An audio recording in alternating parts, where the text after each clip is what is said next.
And hi, Kezia.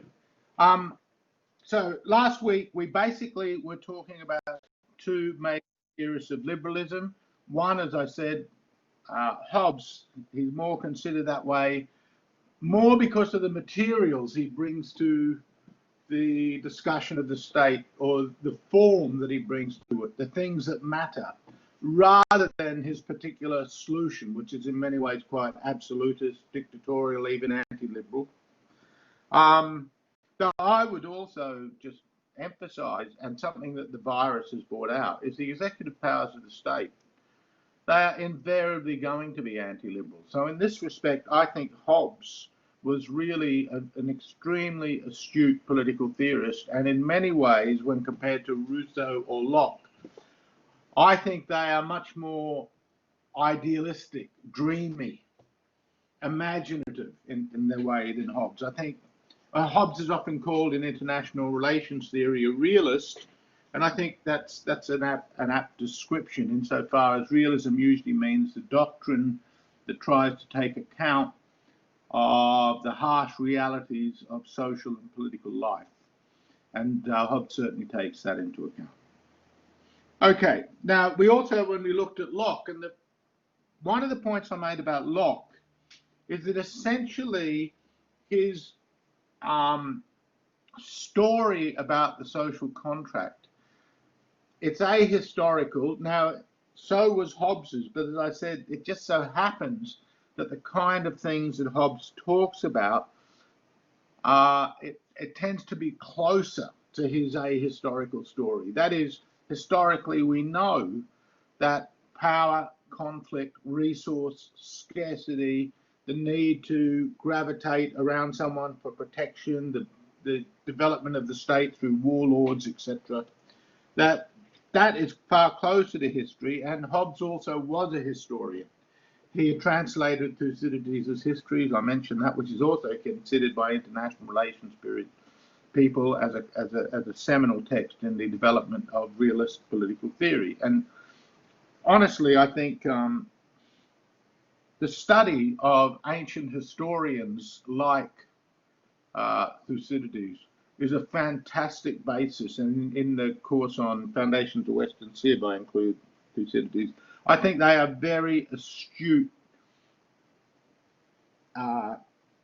theorists, or people understanding the nature of political behavior, and especially where the role of conflict within behavior. Okay, so but this, as we also pointed out, the central issue for them was the question of sovereignty. The basis of sovereignty in both instances was in the people, but in one, the people hand over their sovereignty to the state. That's in Hobbes's theory, and they never really get it back. And again, I think there's something in that. As I said, in the case of coronavirus, we start to see the state taking on to itself all these emergency powers which have not really been approved by the people. It's never put to a plebiscite whether the way of handling, for example, the lockdown, so to speak, is the best way. It's just commanded. It's just through fiat. And I think this is the thing about the state. There's some point where it is ultimately intransigent in its dictates about the nature of authority. This would lead certain anarchist theorists to be so opposed to the state. The problem is that there really is no alternative to a state. We just don't have it. Commerce is not an alternative, because the state does certain things that no other modality of human action can do. And it does things where contestation and conflict and the need for organizing people to act a certain way in accordance with certain precepts, that is, with laws or just commands. There's no other body that does that. In fact, any body that does that ends up being a kind of state. So that's the problem with the anarchist theorists, is they're just dreaming about cooperation as if it's just going to spontaneously develop, and it could develop and on a large scale, and the question is, why hasn't it ever done that? And that has a lot to do with human nature. And as you also notice in this course, that all the political theorists in some way are making comment about human nature and the nature of the society. Okay. So in Locke, we also saw that representation ultimately was based in the demos, in the people. There were still property restrictions as far as Locke was concerned. That's understandable in the time that he was writing. And also there's an argument that could be made if the state is primarily role is to extract resources from one group to another, that's one of its primary roles, which it is, then perhaps someone should have contributed some of the resources that are going to be extracted if it's to be truly representative. That, by the way, is not how a lot of people think today.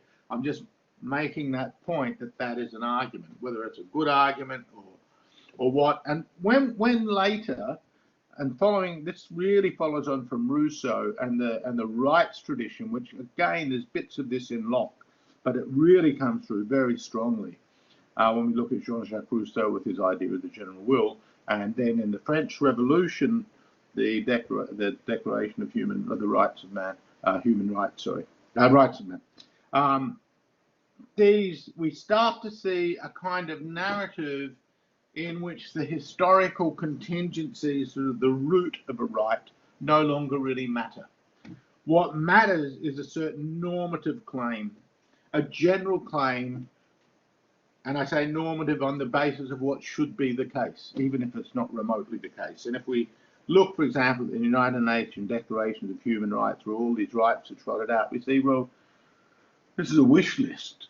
And it's a wish list requiring that society be formed a certain way, and that's not easy to form a society a certain way. And in fact, that kind of thinking, that kind of rights thinking is taking over that model approach. Norm, you lay down the norm, you have a kind of model of anything, that this can be transposed anywhere. So from Locke's point of view, what is depicting as the pre-political life is ultimately a story which he thinks applies everywhere. And part of the problem is, well, what if it doesn't apply? If it doesn't apply, does that mean that the story you're telling about representation and democracy doesn't really have any legs? And the answer to that, quite simply, is yes. That is a problem with this constructivist kind of theory of government, because it is ahistorical. You have a problem of trying to make a political order fit a culture. Now, the word culture was really not, it hadn't been invented yet. The word culture really is a 19th century word.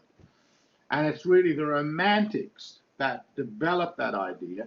But Montesquieu is an early precursor of that. Now, Montesquieu is really one of the most profound of modern political theorists, political philosophers. He would play an important role in the French Revolution. Not as important as Rousseau, and in some ways, as we'll see, he and Rousseau are really quite contrary. Yet there's certain things in Montesquieu that do get picked up within by the elite that are driving that revolution or steering that revolution. It gets picked up. Now, the thing about Montesquieu, and in some ways why I would say Montesquieu is a kind of forebear of what we're calling the Romantic tradition. Now, there's many features of the Romantic tradition, and in fact, when I use that, I almost want to equivocate straight away and say there's no such thing as Romanticism, that the term is so generic or so big that when we start looking at different representatives of that so-called tradition, we start to find it's really problematic. Rousseau can be seen as a founder of Romanticism. Why? Because he emphasizes sentiments and collective habits and collective social life in which sentiments play a role. But at the same time, Rousseau shares much with other Enlightenment thinkers where principle rather than sentiment dictates. So there's this real contradiction, as we'll see, going on with Rousseau. In the case of Montesquieu, he is very liberal in what he would like to see. His sympathies are liberal. His sympathies have been formed by his belief that equality and liberty, and these are really the twin pillars of modern political thought. And we see that is symptomatic of a fundamental break with both the Christian tradition, with the kind of Republican tradition that certainly equality, in the Republican tradition that we see with Machiavelli, and more importantly, with the classical tradition that we saw with Plato and Aristotle. So there's something about the modern emphasis upon equality and liberty as two very abstract concepts, very abstract. What exactly does it mean in the doing? What exactly would freedom be? Would it be, for example, as the Marquis de Sade argued, that freedom is just basically following your appetites and doing absolutely what you want, and that if that means murdering and torturing, so be it. That would be real freedom. But of course, there's the liberal tradition puts a rider upon that, it safeguards upon it. And so the Lockean solution to that is freedom is what doesn't interfere with someone else's freedom. But the more you look into that, the more you see, well, that's not very helpful at all. Because anything can be seen to interfere with someone else's freedom. If I buy an apartment in the city and I'm near a hotel and there's bands playing and I can't sleep at night, that band is interfering with my freedom. On the same time, if I tell them to close down, I've interfered with their freedom. It is really highly questionable whether the weight given by the moderns to liberty and equality, or so many of the moderns, the fascists will break with this. They don't give much purchase to this either. But they bring in a whole other set of horrible, gruesome problems, and we're only going to touch upon fascism in the course, because it's kind of, in that form anyway, in the 20th century, it's kind of been and gone, but I'll leave that till a later time. So when we're talking about Montesquieu, on the one hand, equality and freedom are very important, but on the other hand, he's sufficiently interested in what he calls the spirit of a people, l'esprit, the character, a synonym for spirit would be character, the quality of a group, of a people, of a nation. And he sees this as in very organic terms. And in this respect, he's much more like a romantic than a figure of the Enlightenment, even though there's all sorts of seepage from the Enlightenment to the Romanticism. But in the main, a simple way of seeing the difference is the Romantic position is interested in the shadow, in the myth, in the... Remember me talking about the Enlightenment, it requires subjecting the imagination to the understanding. The Romantic tradition says, hang on a minute. The light, the glare of your natural light is too strong. It makes things wither, so you don't understand. You don't see all these subterranean, subconscious, not in the Freudian sense, but subconscious motivations, behaviors, adjustments, orientations, agreements, etc. And this is what becomes known as organic. It grows, it develops, it evolves. And it's in the institutions and the patterns and the behaviors of the people. And Montesquieu gets this. In fact, this is what he argues. He argues that different peoples, because of their different histories, their different institutions, their different cultures. Remember me saying that the word, and hopefully I will get to Herder today, where we see he really is one of the first people to make of culture a really significant concept in trying to understand the world. But we can see it in without him using the term or developing it at any sophisticated level. Ultimately, this character and spirit of a people is its culture as much as its laws.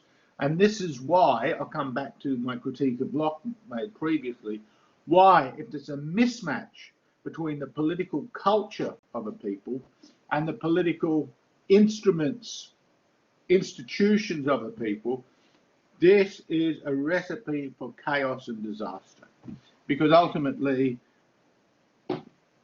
political institutions need cultural roots, because the cultural roots must be able to sustain them, especially if they're going to be anything other than dictatorial. Obviously, a dictator doesn't care, but in the main, dictatorships aside, if there's any kind of public good commitment, then that requires a certain set of consensus agreements, common habits and sentiments cultivated over time, where people feel bonded, where there is a solidarity that is meaningful. That group finds meaning in its participation, in its daily activities, in its world making, and it's prepared to protect that. There's a kind of patriotism involved within that culture. Again, patriotism. Remember how important that was for Machiavelli. Okay, now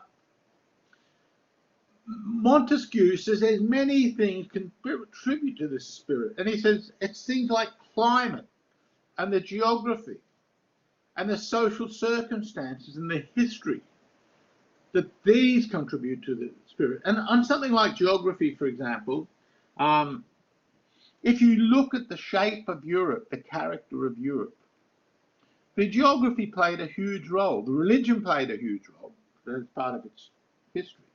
But so did the actual physical terrain in what different groups did and how they lived. And again, what they can cultivate is dictated partly by geography, but also by climate. So the kind of group dynamics that takes place, there are these very, in a sense, pre-social, fundamentally natural conditions that really matter. Now, as things change over time, as new infrastructures, communication systems, modern technologies develop, that climate and geography tends not to play such an important role. Other features may displace it, but certainly at the time Montesquieu is writing, they really matter. Now, I also mentioned, I will talk about Edmund Burke later, and I'll briefly talk about Hegel when I talk about Marx. Hegel is a really great philosopher, but he is complicated, and if I was doing just a course on the history of philosophy, I would talk at length about Hegel. He's one of the greatest thinkers in the 19th century. Okay, Montesquieu, as I said, was drawn to equality and liberty. He also tended to accentuate religious tolerance. So he is part of that development of the more ecumenical, more deist tradition, ultimately sick of Christianity, believing that Christianity is nothing but conflict, and after all that period of religious wars, it's very understandable.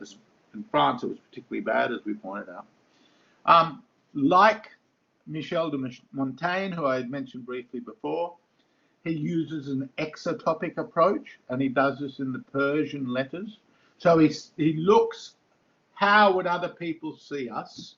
And so he tends to romanticize other peoples. I think Montaigne really romanticizes them, and as does Rousseau. They really, whereas Locke, I'll just mention Locke in this respect because Locke once, he points out in the second treatise on government, that even a prince from the Native American Indians could not live as well, as prosperously in terms of material goods as most modern, even working people, in terms of just sheer possessions. Locke is clearly talking at a time that's a bit pre-factory, but the general drift of it is that those kind of societies, they're not built up for industry scale. It might be, and Tocqueville says this, the great French sociologist, historian,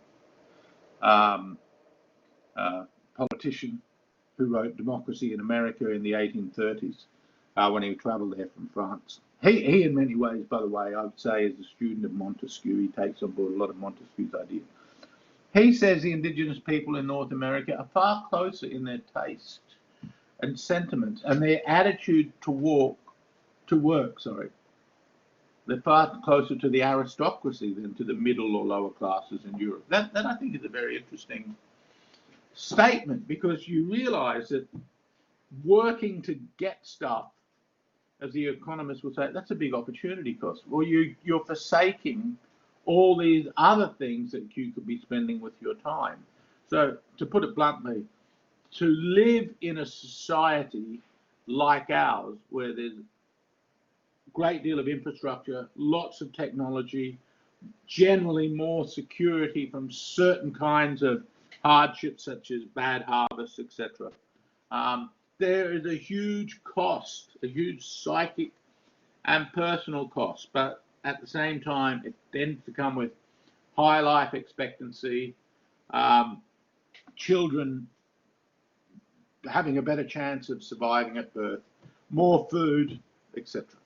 Okay, so Montesquieu, coming back to this, he uses, but he does tend to romanticize other cultures because he sees there's some value in this. I would say, actually, while I'm on this, and as I'm going to mention Herder, I think Herder, who is also motivated by these kind of thinkers, I think he gets a really good balance of appreciation what it is we have lost and what it is that the moderns have to sacrifice to get what they want and what is worthwhile in that. I think, and in many ways, Herder, much more so than Montesquieu, is a very early anthropological spirit with a sensitivity to the virtues and values of what other non-European peoples bring to our understanding of the human condition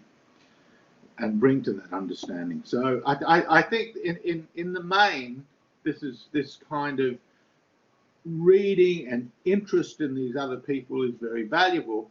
The danger is that you overly romanticize it, you overly prettify it, and you start to just think that societies are something that can be constructed willfully to conform, to be however you want them to be. This, I think, is a particularly modern malady. It really comes out of the Enlightenment. We're living with that malady, and ultimately that requires that we think that anyone could know enough to design a society that people all want to live in. And this is, I think this is a really dangerous tendency of our intelligentsia, and I've probably been hinting at this one way or other.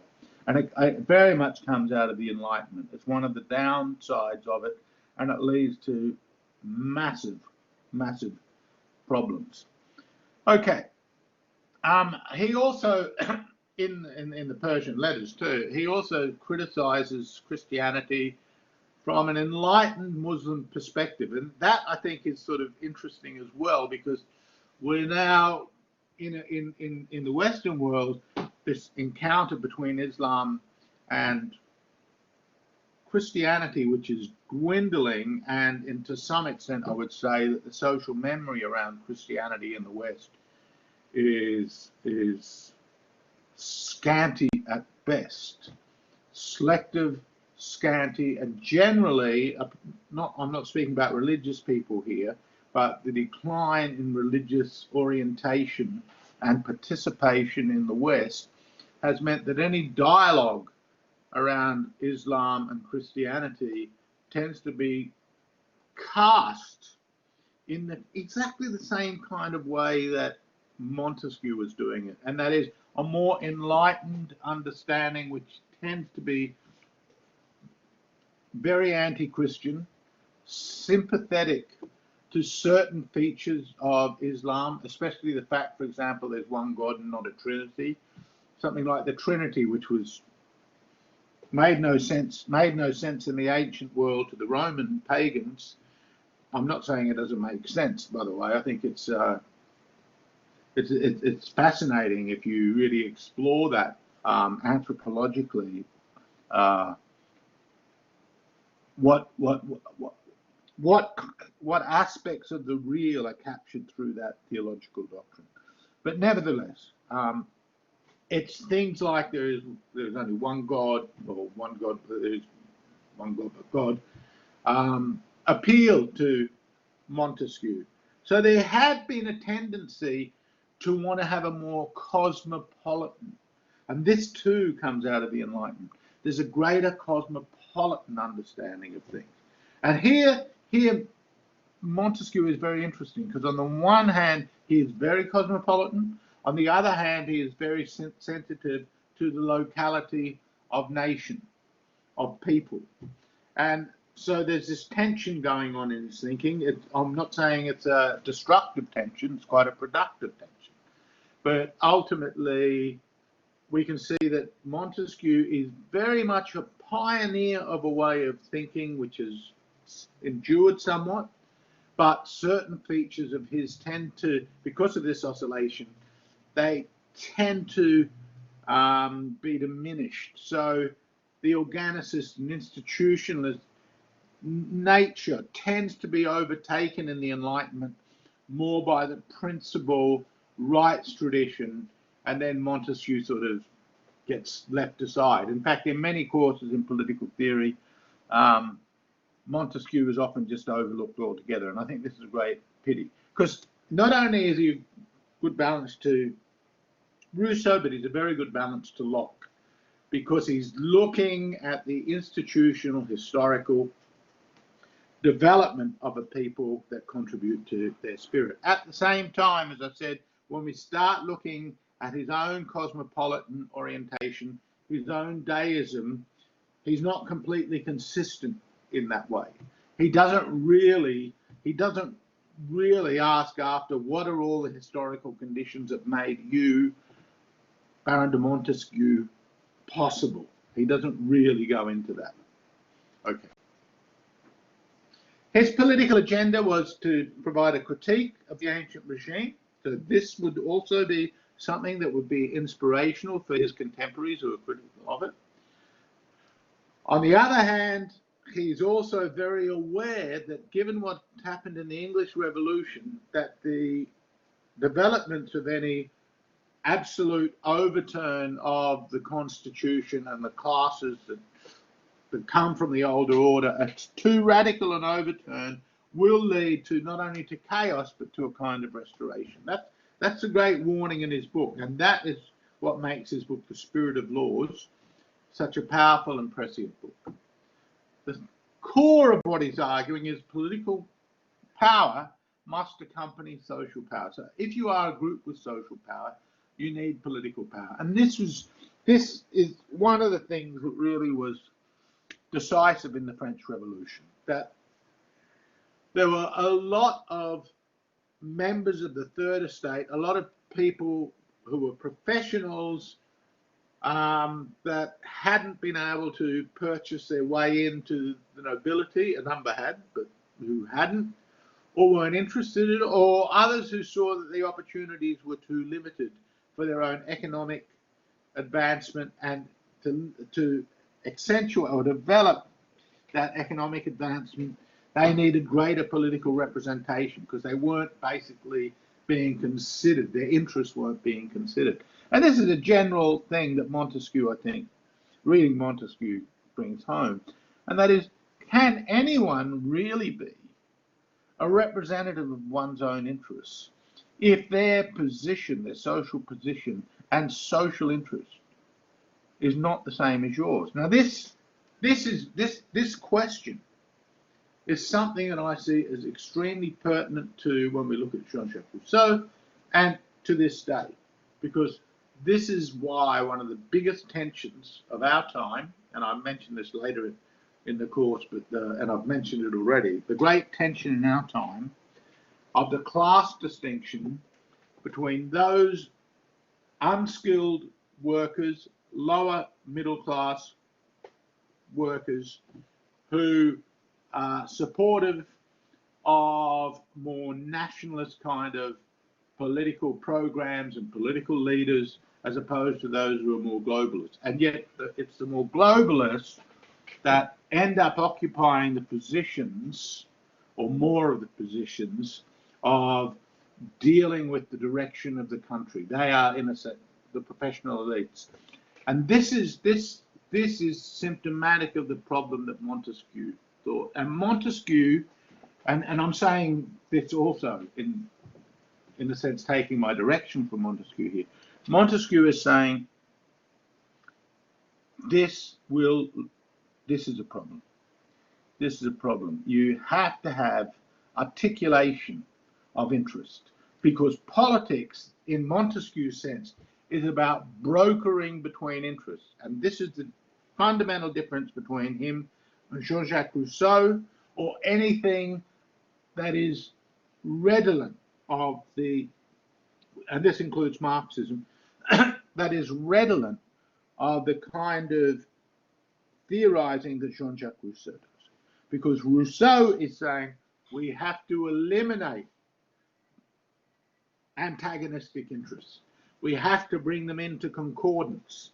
There has to be a fundamental social harmony at the basis of everything. And Montesquieu is saying, no, you can never have that. That you're dreaming. You won't have that, because as society gets more and more complex in terms of its division of labor and social roles,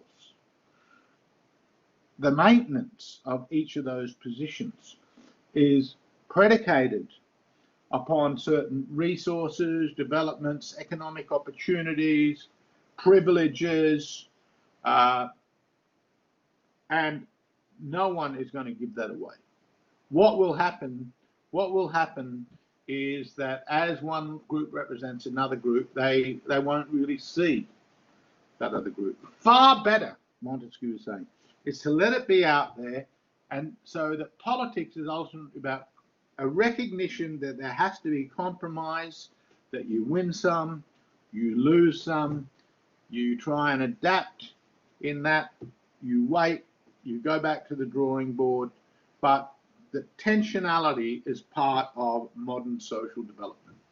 I think this is a great insight of Montesquieu's. I think he's right. He also saw, one of the reasons he saw liberty was important, very economic reasons, very similar to Locke. It's best for developing liberty, for developing your capacities and talents if you can follow your interests. He's also sympathetic to the importance of market mechanism for assessing the value of things. But Montesquieu is far from being an economist. We just see in embryo some of this. And I just point out that the market is simply one field of human action, and it's able to achieve certain things that the political field, what can be achieved through political action, cannot achieve. On the other hand, there will be plenty of instances where the politics and the market become so dialectically entwined that the complete separation between them into something called socialism and something called capitalism is ultimately a very naive and very simplistic way of doing business, of thinking about these things. But I'll get back to that when I talk about Marx in more detail. He also argues that virtue is necessary for a republic to function well, but he says you need to avoid extreme equality. And again, he can see that the actual deployment of equality is a mathematical term, basically. The deployment of an abstraction, mathematical abstraction, to real living circumstances where the opportunities and the contestation concerning resources is such that to actually try and implement that, as well as the cultivation of certain habits in which you wish to excel, that this is ultimately going to be very destructive. That it's impossible to realize. Equality is impossible to realize. There will always be elites, and it's destructive when it's taken absolutely, not moderately. You know, not saying that, look, this amount of resources under so much control is ultimately a real threat to a population and to a group, but you have to ask other questions. Now, I'm jumping ahead a bit with Montesquieu because I do see him as very prescient, and I see the seeds of all these ideas there. But when it comes to a republic, he's sympathetic to it, but he does realise the dangers with it. And this is a great quote of Montesquieu: "A nation may lose its liberties in a day and not miss them in a century. You don't know what it's got till it's gone," sang Joni Mitchell way back in the 60s. And that's a very true thing. Liberty is a very precious and precarious plant, and that's certainly what Montesquieu thought. Now, as I said, Montesquieu is looking at other kind of societies, and he's using historical examples, but his main eye in the spirit of the laws is what is happening in France. And he thinks that France had reacted badly to the Reformation, and it hadn't learnt the lesson of the English Revolution. And in many ways, that's what he wants to teach. At the same time, he idealizes England somewhat, but he was quite right insofar as England was the strongest commercial republic in the world at that time. Probably the only other alternative for that accolade would be Holland. But at this stage, England's navy, its beginning, and it had already begun its imperial march, so to speak. It had been colonizing, and it was a relatively small island with a huge amount of wealth, and compared to other peoples, certainly in the old world. Remember, this is pre-American Revolution, even though there's stuff coming back from the Americas that would suggest that there is even more liberty in the Americas. But at this stage, that would be an example of English liberty, because the Americans are under the domain of either of the English or the French, depending where you were.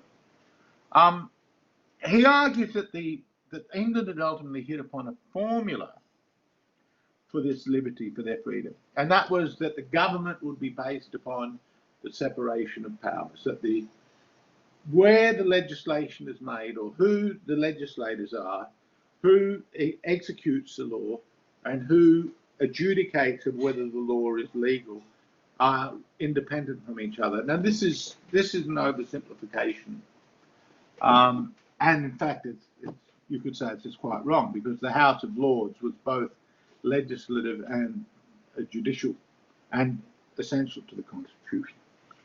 But his theory about this, I think, lays down a certain understanding of liberty that tends to get repeated and valorized, even where you don't have a very strict separation of powers, but you have, let's say, a much looser, that is, there is overlap, but you recognize that there's a value in different functionalities of governance, and that it's important. So remember what I said about the different broking between interests. So you've got different classes with different interests, and politics is about brokering. He's really taking the same idea into the mechanisms of the state and saying, you don't want complete concentration in the one group of people who are doing the same thing. You don't, and in the same function. You don't want it solely to be the legislature, because there has to be the administration, the executive of the law. And there has to be a way of deciding how legal is it that the laws are being put up. How constitutionally sound is what you're proposing. Is there any contestation around this? So he's trying to come up, and he's idealizing England to do this. He's trying to come up with an understanding of the political, in which that tensionality works in a way to create it doesn't tear itself apart. So there is a concordance, but it's not a complete harmony. It's harmony through tension. It's the emphasis upon disagreement, and then brokering, as I said, compromise, because it's the word I'm searching for. He also points out that the kind of liberty that England has is very bound up with this economic system. And in this respect, as with Locke, he's a precursor of that political economic way of seeing things. And that's very important. Ultimately, we'll see this is very strong in Marx. Unfortunately, I think Marx doesn't do it. Marx is marred by his own ideals, but Marx is drawing upon other political economists of the 19th century, ultimately making the very important thing that your economic agency, and Marx is making the important thing, your economic agency, your economic location is hugely important upon how you participate in your world, what ideas you think matter, what collectively can be achieved. Now, bring it back to Montesquieu, he points out that if you want to be a commercial republic like in England, you have to build up industry. And then he talks about how the English devoted the kind of sentiments and habits that lead to an industrial people. And he points out, for example, he looks at Italy. And he says, Italy has the poorhouses. And this ultimately is because of, the strength of the church there. It hadn't been impacted upon in the way that Henry VIII had impacted upon the church. The reformers hadn't taken hold, very Catholic. And hospitals and schools, in fact, wherever you had Catholicism, it's the hospitals and schools and orphanages tended to be run by the church. So that meant that the state didn't have to pay for that, so taxpayers didn't have to pay for that, etc. There was, various. One way of looking at it is you say it's problems, another way of looking at it it's beneficial advantages of that. So he said the thing in Italy, though, is because of the poorhouses and because of the extent of them, there's really no dire necessity for people to develop the habits which lead to greater industry. And he says in the long run, over time, this ultimately keeps the country poor. Now, this is a very interesting and kind of tragic argument, because basically what he's saying is that no one gets rich simply because stuff drops out of the sky. They get rich because someone is prepared to go and do something to create wealth. The wealth creation requires completely ripping up on the scale that the modern does, completely ripping up the way the world was in the pre-modern. It requires schooling. It requires time spent doing very repetitive tasks, developing skills. A whole way we organize our communication systems, our group dynamics, the urban versus agricultural environment is profoundly changed through this. So industrialization, modernization, and here, remember, we're talking prior to a good 100 years prior to the Industrial Revolution. But Montesquieu sees enough factory development, larger scale operations, and the habits that are required of people to perform industry, that he has the insight to say, there's no bypassing this. And he was right. There is simply no bypassing this. Every country that wants to modernize ends up being extremely cruel. It's vicious. For one thing, it's got to lessen the number of people working in agriculture.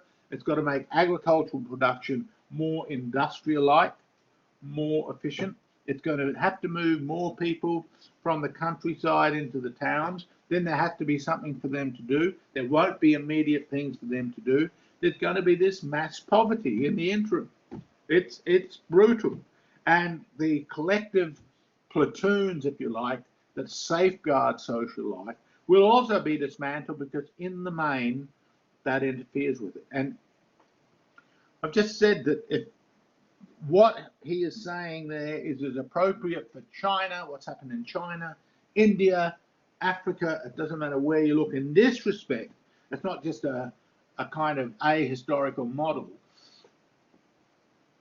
Montesquieu has seen a structural condition of industrialization. So that is very different from a kind of principle and wish list. It's actually, you're seeing this repeating pattern. You see, to get from A to B to C, there had to be this kind of connection. The way you get them, there may be slight variances, but structurally, you have to go from structure A to structure B to structure C. And he sees that England does provide a very good example of this. Now, having said that, it depends. It is possible to do it more slowly, and it developed not so. The more quickly you want to do this, the harsher it's going to be.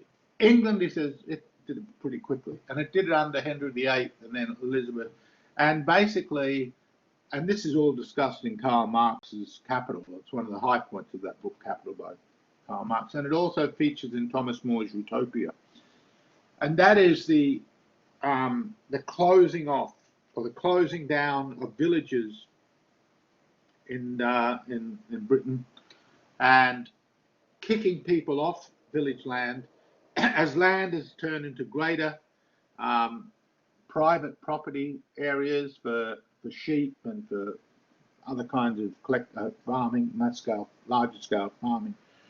And all these people were kicked out into the highways. Many became robbers and vagabonds. And there were all these laws that persecuted them. And they were hung up in their hundreds, if not thousands, just strung up because they didn't have a place to play. And Montesquieu said, this is terrible. This is terribly cruel. But unless you do something, the opposite is somewhere like Italy, as he points out, where you're not really doing anything.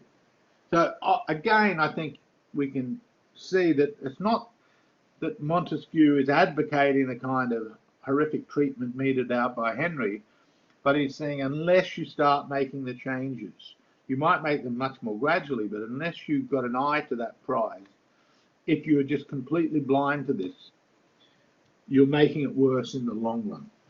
You're making it much worse because there will be greater poverty, and then in order to modernize, you're going to have to do things much more savagely and much more swiftly. Now, again, just remember, this is the middle of the 18th century. This is before the Industrial Revolution. What I think is extraordinary about Montesquieu is just how prescient he is and the problems that he foresees and the elements with which he focuses upon, dwells upon, pauses upon, that are going to be considerably important for our political understanding. This is why I think he's a really great political theorist, and I include him in the course. Okay, so Montesquieu also widely hailed by the intelligentsia, the intellectual, the literati, the well-read people the journalists in France, etc. His importance ultimately pales into relative insignificance compared to Jean-Jacques Rousseau. In some ways, some things Rousseau has in common with Montesquieu, but generally the things that really matter in Rousseau can be seen as antithetical. And although we can find examples of utopian thinkers, I had mentioned Thomas More before with his work Utopia, written around 1500. Or Campanella's City of the Sun. There's other books that suggest some kind of new society in which justice would prevail. Again, we can go right back to Plato, obviously, with this. But in many ways, it would be true to say that Rousseau is really the first full-blown modern radical, the modern radical. And again, what is very interesting is he's writing at a time where you still have the ancient regime, you still have a political structure in France where the nobles and the clergy cooperate with the crown, and the third estate, even though a number of them have joined the nobles, and a number of the nobles are economically lapsed, so their economic position is no better than members of the third estate in a number of instances. The fact is that he is really talking about society as if it were, in some ways, already a commercially driven society, and he doesn't like it. He doesn't want anything to do with it. And there's a great irony, because the very class, in many ways, that Rousseau is against in France are going to be important players in the French Revolution. Now, this might not be surprising when I get you to bear in mind, as those who do war, revolution and terror with me, is that although Rousseau is a real enemy, is writing to the enemy of any kind of monarchy or government, Marie Antoinette would cry because this cult of sentimentality, because Rousseau would weep and be the most wonderful of human beings because he was so sensitive, and he pined for the simplicities of life, the countryside, pure, simple folk, good folk. All of this was taken on board, even by Marie Antoinette, who in the palace at Versailles had this little playground where her and her friends would go and pretend that they were simple peasant-like folk. And this cult of sentimentality. And Rousseau, when he died, Rousseau's grave would be visited by all these people, and it would be a great. It was as if sentiment had been discovered by Jean-Jacques Rousseau. So, and now we have sentiment on the one hand, and we also have this very, very political vision of life. Let me say straight away, Rousseau is a man of great paradoxes. He opposed the aristocracy, but he would become a darling of the aristocrats. And just as he opposed commercial society in favour of ancient republics, many of those that were really very, how can I say it, avaricious with respect to lining their pockets, loved Rousseau. He favoured small-scale societies and opposed luxury, but he would establish the rule of the urban professionals. He loved mankind. He saw liberty as a purely political term, and yet at the same time he hated particular human beings. David Hume, the great Scottish Enlightenment historian and philosopher, had been a great fan of Rousseau till Rousseau came and visited him in Scotland. And Hume ends up writing, what a lunatic I've allowed here. He's completely deranged. He's an intolerable, impossible human being. Rousseau saw theatre as morally corrupting, but he wrote plays and opera. He wrote a book on how to educate children, and what does he do? With his wife, he has a number of kids, I can't remember how many it is. But he puts them in orphanages, and in those days, the chances of them surviving was zero. So he combined sentimentalism and rationalism in assessing up social and political existence. In fact, his political theory, in some ways, is the most rationalistic. And I think I've used this term before, and I will certainly use it again, because it's very apposite for Marx as well as Rousseau. Political rationalism is when you have a bunch of syllogisms, inferences, so you develop a discourse around some founding idea, principle that may be grounded in an observation of reality, but you never bring it back to test because you've got no means of testing it. For example, Marx couldn't test communism because it had never existed, and it didn't exist in his lifetime, yet he was convinced that this was the solution to the riddle of history. And it's similarly with Rousseau, though to some extent Rousseau can look at smaller scale city-state like operations, fascinated, but he tends to idolize them. And unlike Marx, this is going to be very important, he is not interested in the pursuit of wealth. He's interested in the development of republican spirits. In this way, he still has a foot in the ancient world. He idolizes Sparta. Now remember, if we go back to the Greeks, in the Peloponnesian Wars, the Spartans and the Athenians stood for very different things. And in the speech of Pericles, in Pericles' funeral speech,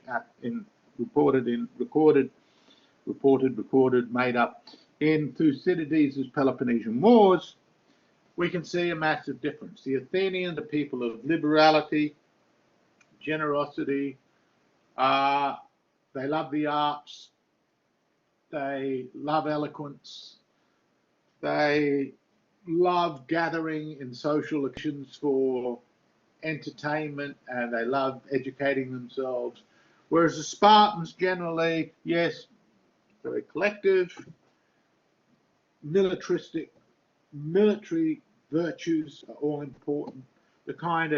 For them, the Spartans are kind of girly. The Spartans are players, whereas the Spartans are really serious. And it's the Spartans that Rousseau identifies with. In his imagination, and this is the thing about Rousseau, he constantly idealizes what he is not. And in many ways, he is a representative, and the philosopher Hegel will use this term. He says the modern consciousness is an unhappy consciousness. I think this is a profound insight. And whenever I think of Rousseau, I think exactly of this, that there's a disjuncture being made between what you've idealized and who you actually are. And this leads to what Hegel says is a genuine pathos, a nostalgia, a longing for something that you've lost because it's in your very self has been severed. And to some extent, I think this is really exactly the case with Jean-Jacques Rousseau. He wants to represent something he's not. He writes, he's representing himself to be the new Adam, to be the founder of the new kind of human being. He's the new man. This is what you get when you get rid of that old caste system.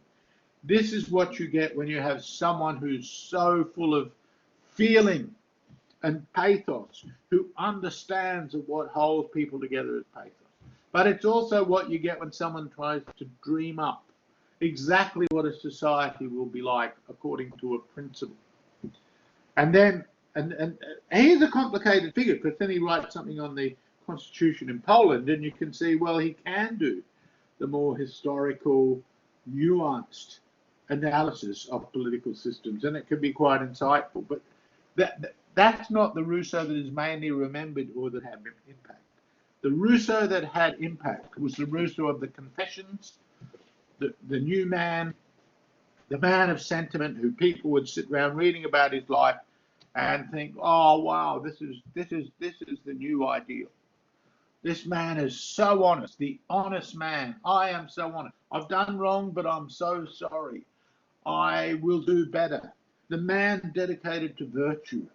The man who has the recipe for achieving virtue. This is why Robespierre, the very important, I was going to say the most important, but that's not really true. The French Revolution has so many different phases. But during the Reign of Terror, Robespierre and his factions ruled over the Committee of Public Safety, and therefore decided who lived and who died.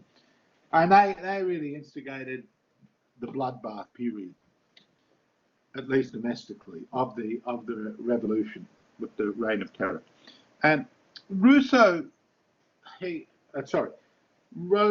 just loved Rousseau. He wanted to create a republic of virtue. A republic of virtue. It would be Rousseauian.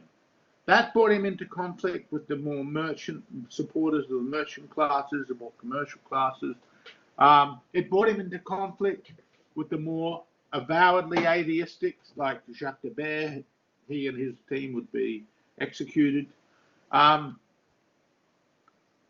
And for Robespierre, it was like, if only we can implement what was in Rousseau's head, then everything will be good. And then the people will be virtuous. And the people would be this is all straight out of Rousseau, by the way. The people become the embodiment of virtue and the source of virtue. But of course, anyone who isn't virtuous or is hostile to this view of virtue is an enemy of the people. So you set up concept, counter concept. The people, the enemy of the people. This is all very Rousseauian. Now, I mentioned Montaigne and I mentioned Montesquieu looking at other societies, and Rousseau also does social contract theory. So his question, the question then about how do we understand the nature of society and how do we improve it? So as he's doing this, as he's doing this, he's basically engaging in a kind of fabrication, just as Locke did, just as Hobbes did. As I said, I think Hobbes is closer to a kind of structural, a perennial structural feature of human association. Rousseau takes his ideal from what he calls the noble savage. That's a very interesting formulation. And let me just say that if you go back and you read the diaries of Christopher Columbus, you will see that there had been, even before these indigenous people have been come across, discovered, hit upon, whatever you want to say. The immediate response on that encounter was Columbus both said they're savages in that they're pre-industrial. They don't have all the things we have. They're savages, they're wild in terms of, but they're so wonderful, they're so noble, they're so good, they're so lovable, they're so decent. So this idea immediately develops on the basis of very little experience in the very first encounter. Ultimately, Columbus will get a rude awakening when he left some of his men there and they interfered with the women and they were strung up. And then he also later found there were other tribes coming across and enslaving people from the groups where he had hit upon in Cuba. But Rousseau kind of repeats the first phase of Columbus's encounter. And he says that in the state of nature, human beings are inquisitive, and contrary to Hobbes, so that's against Locke, they're not developing property, they're not given to sheer brutality. And here's the leap, Inequality is the basis of corruption, and inequality begins with private property. The very first person who discovered private property would put up a fence. His neighbours would have saved the human race a whole lot of trouble, but they got rid of him and buried him in a ditch. That's what Rousseau says in the Discourse on Inequality. Now, you can see here inequality, corruption, as a basis of understanding private property. It's a very normative theory. It's about principle. Again, if I come back to Hobbes, basically the condition when Hobbes is looking at fear and group gathering around a sovereign, passing over the sovereignty to a sovereign. That's not really normative, as I pointed out. This is very normative. This is all suggesting something not rational in the sense of Locke, but there is a kind of rationality, or more important, it's a sentiment, it's an empathy, and he sees that this is what innocence is originally. There's a kind of natural sentiment, empathy that one has for the other, but they basically avoid each other. And there's some truth in this, insofar as we know that humans first emerge in small groups, but he has them even more isolated. And basically, their innocence is like a blank sheet. So they're pre-corrupt. So this is what the world looks like in biblical terms before the fall.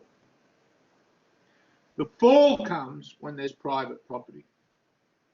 And then you have inequality. And again, there's a certain kind of truth in that, because it is true that once there was private property, enslavement took place, larger scale activity took place, and contestation of resources took place. So there is a kind of truth in that. The question is, why would you lay this all upon one person doing this and everybody copy them, as opposed to saying that this is something that groups have tended to do over and over again? It's a repetitive pattern which is suggesting that the scarcity of life is such that it drives people in their competition with resources to act in a way in which ultimately the war path, conflict, warfare itself is part and parcel of group survival. And it doesn't, so in this way I think it's a kind of very selective anthropology, and it's selective because what Rousseau is doing is he's not really interested in what happened back then. He would have done a lot more, he could have done a lot more reading about what happened back then. He's not interested in that. He's making up a story with little bits of bric-a-brac that he picked up. But he's not a serious historian of antiquity, at least of pre-antiquity. What he's interested in doing is using this as a vantage point to criticize the society around him. So it provides a vantage point of critique. And so in a very early essay that he wrote, which was a prize-winning essay, in which basically everyone expected, it was an essay about the advancement of humanity in the sciences and morals. And he argued that advancement in the sciences does not bring any advancement in the arts, in morality. And on the contrary, he says that advancement tends to make us worse. The impact of this idea upon that society, when you've got a group who are basically blaming, and this is very important, it's the reception of Rousseau, basically blaming the ailments of society because of what they see as a class structure which is unfair, intolerable insofar as it curbs their opportunities. They're not really interested in the peasants as such. And the peasants as such, when it comes to the Russian Revolution, they're very happy to get rid of their landlord. But ultimately, they're not a great support group for the revolution. And in fact, in parts of the countryside, they're a real pain in the arse for the revolutionaries because they start to rebel against it. Okay. But this group sees in this story this idea about innocence and this idea about corruption. So they're saying, yes, if we can change society to be free from corruption, but we have to change society because the corruption now is endemic to society. So you can see it's a very normative project. We are, because as property relations have developed and as government structures, we have gone along with this inequality, we've gone along with this lack of virtue, with all these behaviors which are ultimately rotten to the core. It's very attractive. It's a very attractive position. It's not completely without truth.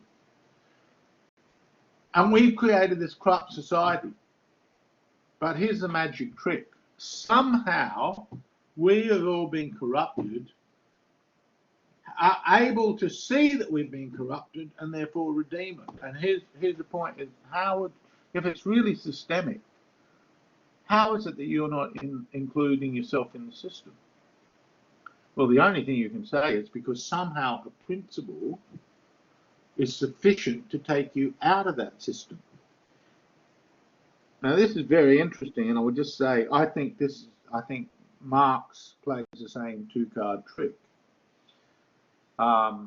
Even though there's all sorts of things in the narrative which would suggest that that can't be played, and yet that is only the way out. If everything is corrupt, if it's all being corrupt, how is it possible for you to change it? And that's very important, because Rousseau is not saying we have to be corrupt. On the contrary, he's saying the noble savage was not virtuous because they didn't need to be. They were innocent. We, however, can be virtuous. But that means dealing with our corruption by changing the social order to conform to the principles of our will. So we're not constrained by human nature. And it wasn't human nature that made us corrupt. It's not what the church said. It's not original sin like that. It's the original institutions and their development. That's the problem. But we can change them. No, this is a whole idea. Again, you can see the intelligentsia, how they will love this, because that gives you a special part. What you then do is provide the design and the education to make the transformation. But what you cannot possibly know is what the response will be to you attempting to do that. And as we look at both the French Revolution and the Russian Revolution, other revolutions, you see, well, actually, a lot of people don't want to be transformed. A lot of people don't want to go along with that. A lot of people don't think that this is liberty. A lot of people think that what they're losing isn't worth losing for what you're offering. And what you're offering is basically words. And Rousseau was a master of words. Here's this great opening, one of the greatest opening lines, probably the greatest opening line in the history of any political book. Man is born free, and everywhere he is in chains. That's so great. That's so, except it's absolutely silly. You're not born free. Just think about that for 5 seconds. Even whether you survive or not is indicative of your dependency upon nature, upon sanitization, upon the social development, upon the circumstances, viral or otherwise circumstances, all sorts of things, upon what other people are doing. So you're not born free, but it sounds great. We're born free. And everywhere in chains, so to get our freedom, we just have to pay the change. We can be virtuous. We can overcome society. We can remake it. Now, this idea has become so much part of the way that people speak and think today. People might even find it strange that I would raise this as a problem. But if you're doing political philosophy, you don't just treat positions as something that you support because you like it. You have to put pressure upon it. So if we're going to accept this as true, what kind of critical scrutiny has it undergone? And of course, in a project like this, people don't want political scrutiny. They don't want to be. In fact, if you scrutinize it, then you're an enemy of the project. You're an enemy of the program. You might just be, as I hope all serious, thoughtful people are, just saying, well, hang on a minute. You're offering a solution to this great problem that you've encapsulated. Is that solution good enough? Is it really a problem? Are the kind of problems that we have capable of being solved by an intellectual in this way? Are they even capable of being solved? To be honest, I don't think they are. I think it's too complicated. Then I think all the attempts at solutions ultimately ridiculous. Now, that doesn't mean that people don't try and make changes. And one of the things, and this part of the course is really the time to raise this, that we will see in the development, and we've been moving towards this anyway, in the development of modern thinking about the political, there's basically two kinds of ways that are gone. One is the people like Rousseau and Marx and Locke. Notice, I'm putting Locke and Marx and Rousseau in the same can, and in different ways. Rousseau's opposed to mass large-scale industry. So him and Marx are completely at odds in one way, even though both of them are, you could say, are socialists. Locke is in favour of private property, so he's definitely opposed to this. And yeah, why am I saying? Because I think what they all do is they ultimately reduce the solution to the problems that they see as facile. That is, as basically it comes down to a principle and an institutional alignment based upon that principle that is somewhat easy to get. On the other hand, we will see thinkers like Edmund Burke, very conservative, but that's not really the issue, because ultimately, at the end of the day, you're dealing with the gravitas of the past, which is enormous. And there's certain circumstances where that can no longer hold, and the cost of overthrowing that will be huge, as well as the cost of staying with it. This is the tragic dimension. But other thinkers, Herder, I think, is one who I'll mention in another context rather than the political one, but there's another one I would put in this camp. But more than even any referring to a particular thinker, I would just point to the adaptation of institutions and collective groups over time. And this is, of course, going to be impacted upon by the ideas in circulation, which can create all sorts of really crazed behaviours. But ultimately, we can look at things through a more collectivist, historical, institutionalist, developmental, or we can see it through this principled optic of Rousseau, Locke, Marx. And some way there is to some extent a dialectic, because anyone who's trying to introduce a principle, the rest of reality grabs that principle and puts it through the mince grinder.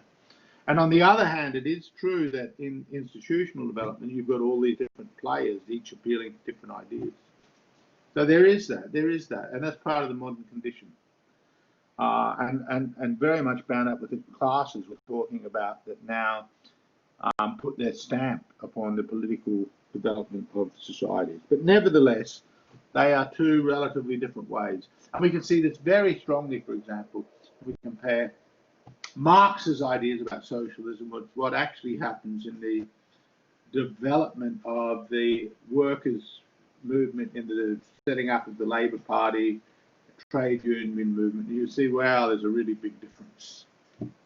I think that it's that collective bond solidarity that actually develop ultimately where you need to keep your eye on, rather than these big ideas. But you need to know these big ideas, these figures, to get a sense of narrative authority, narrative drive, narrative consensuses that are built around these idealations. You know, these collections of ideas. We could say then ideology, but I don't quite want to use that word, and I'll save it for Marx. Okay. So more briefly, I'm going to run that much quicker through things about it. First of all, this freedom idea and rights. Force do not create right. No man has natural right over his fellow. Conventions form the basis of all authority. So what you're basically saying is that the old order is based on force. The old order has legitimated one lot having authority over another lot. Convention is forming the basis of all authority, so we change that authority by not going along with the convention. I mean, what Rousseau is not really interested in is how the development, as was none of the enlightened figures. Montesquieu, I'm thinking about that, but generally,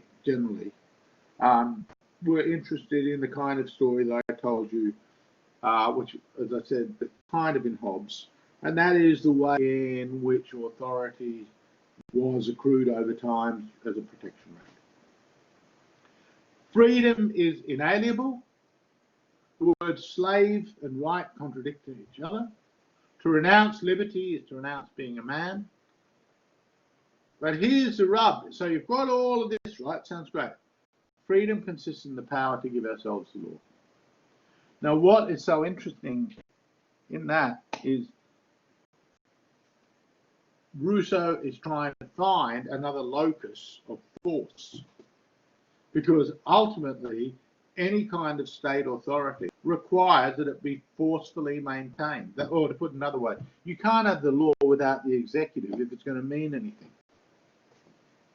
So the power to give ourselves a law, and this whole point of ourselves, this is all, again, this whole faith in human reasoning power. On the one hand, that's modulated by Rousseau in terms of our sentiments, our sentimentality towards each other. We'll all weep and cry together when we hear these stories about how Rousseau lived. On the other hand, in the Confessions, basically. On the other hand, we are free, and our freedom consists in not being constrained by our appetites and by our nature. One of Rousseau's greatest readers will be the philosopher Immanuel Kant, and Immanuel Kant will come up with a super rational morality in which he argues that the freedom we have is like this to give ourselves laws. He calls it the categorical imperative, and so we have to obey these unconditional demands that we make upon ourselves, and that is the condition of us being free.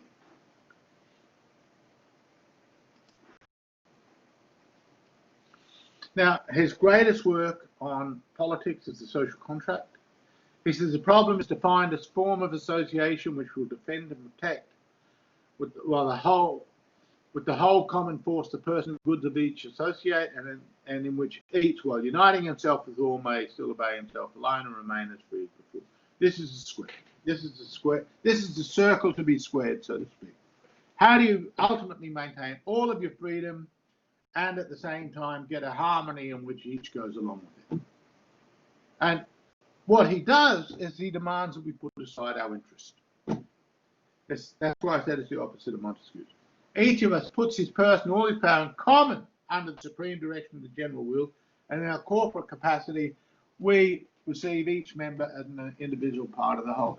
In 1971, a guy called John Rawls basically repeats this idea in a book called The Theory of Justice, and he talks about putting ourselves behind a veil of interest. But as far as I'm concerned, he is asking you to play a mental game. And the general will, that is, the law, is something that we would agree to because it's to the benefit of all. Now, Rousseau recognizes this is a difficulty, because anyone who tries to come up with it is going to see it relatively differently. But he insists that the general will is not simply what you want,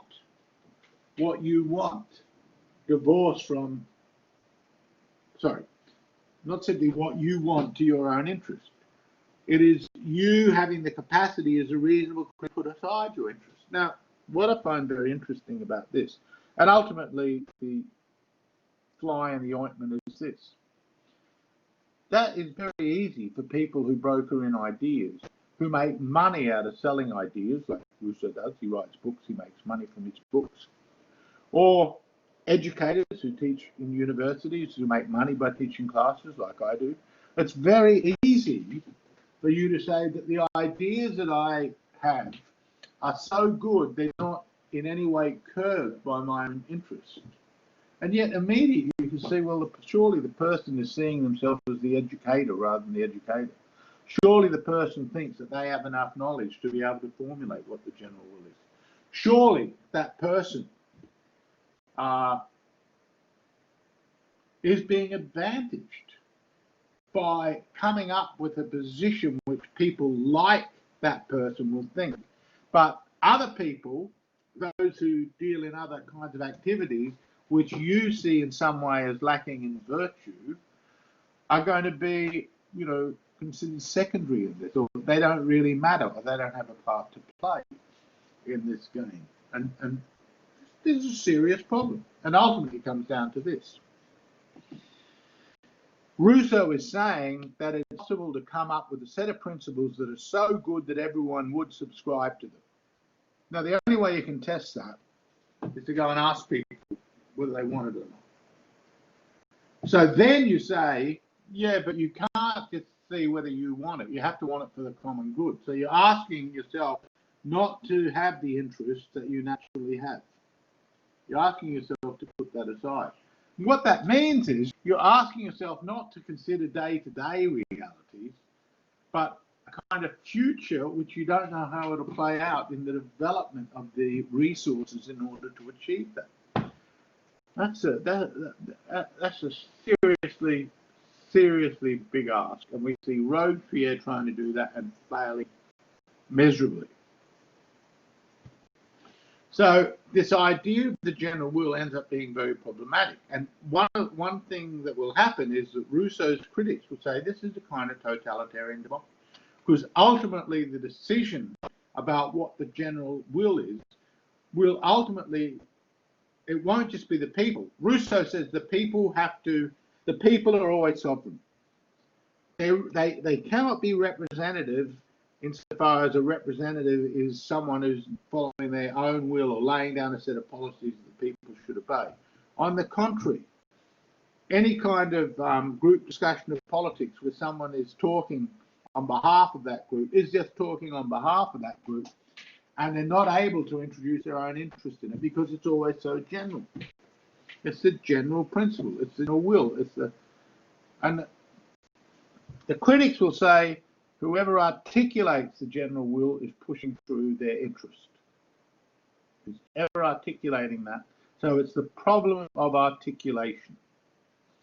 Because the problem of interest doesn't go away just because remember me saying that about the unhappy self in Rousseau, because you've created this disjuncture in yourself between what you represent and what it is you want, between who you are and what you will.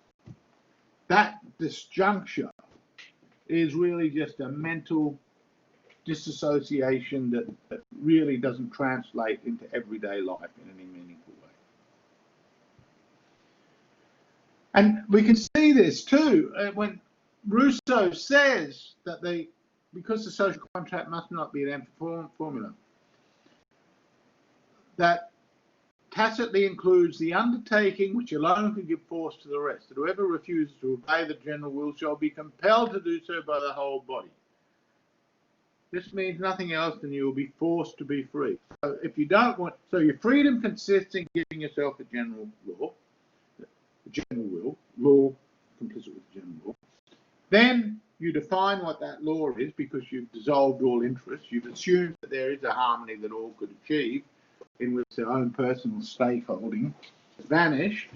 And then in that vanishment, then anyone who's still holding out that doesn't want to go along with it, you can say they're only free if they're forced or compelled with the law. You can just see this.